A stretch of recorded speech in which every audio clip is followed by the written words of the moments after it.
Go. Hello po, andito po ako para paggawa ng flower-based gamit ang mga papel.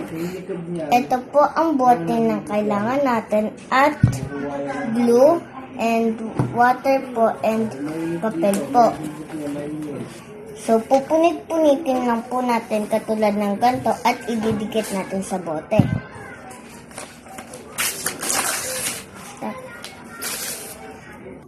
Ito po ang mga pinunit kong papel. So, ididikit po natin dito sa bote na gamit ang tubig. Ganito po.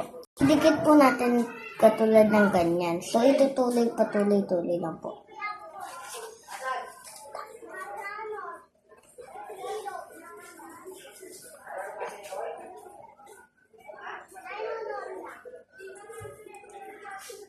Pagkatapos po, lagyan po natin glue dito at panibagong papel.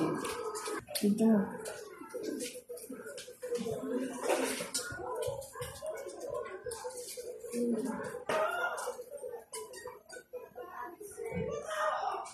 Hindi pasok. Anong para mabilis ka nyo?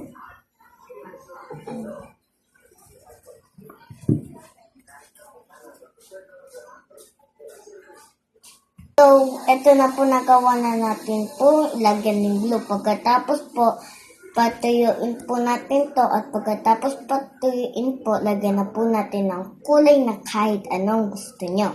So, ipapatuyo po muna natin.